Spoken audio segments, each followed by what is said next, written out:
So what's really, really interesting about Zen in its entirety is it started a long time ago. Um, I always say a long time ago in a galaxy far away, but it basically started in India. You've all probably heard of Bodhidharma, the teachings of Bodhidharma, and Buddhism, Indian Buddhism or Indian Buddhist tradition. But Zen, the teachings, particularly for Bodhidharma, who is said to have brought Zen to China somewhere around the 5th or 6th century, if I recall.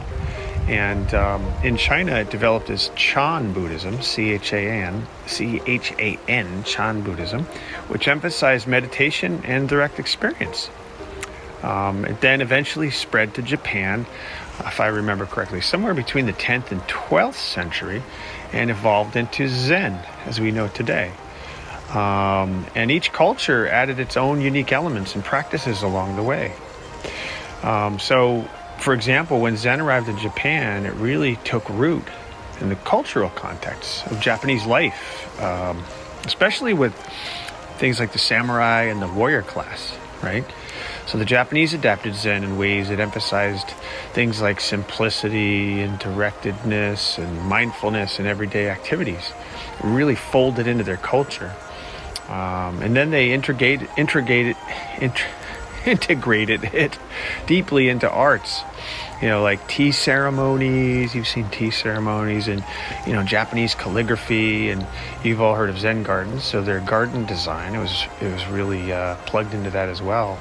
Plus the Zen monks in Japan, they still do in some capacity, but they also place a big emphasis on Zazen, Z-A-Z-E-N, Zazen, or seated meditation, which is, again, where I was formerly trained, the Providence Zen Center and San Francisco Zen Center and others.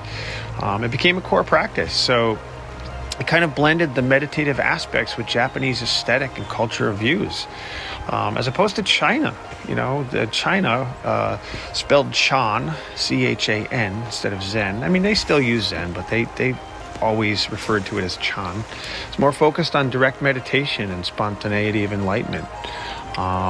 It often included very informal, sometimes paradoxical teachings. Like you've heard the term koans, Zen koans, that became very popular in China. They're like riddles, I guess, or paradoxical questions that challenge our logical thinking.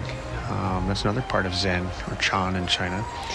But in China, Chan also developed strong connections with the natural world, with the simplicity of everyday life, that sort of thing, and was often practiced in monastic settings, which it still is today. So while both traditions shared core principles, the way they were practiced and integrated into culture definitely had some unique twists. And the name Chan, by the way, in China actually comes from the Chinese pronunciation of the Sanskrit word. Remember, coming from India, the Sanskrit word, jhana. I believe it's spelled D-H-Y-A-N-A, jhana, which means meditation or contemplation. So you think of it this way: when the teachings traveled from India to China, the term jhana got adapted into Chan, and it basically reflects that core focus on meditation that's at the heart of the practice, right?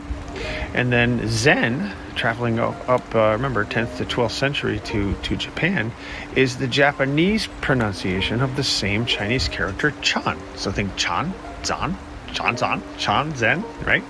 So Zen took over in Japan. But when Chan Buddhism made its way to Japan, the term was adapted, therefore, into Zen, as we mostly know it now. And it took on its own flavor and traditions within Japanese culture. So it's really just a linguistic evolution of the same fundamental practice over the years. And that's some more basics behind what Zen is.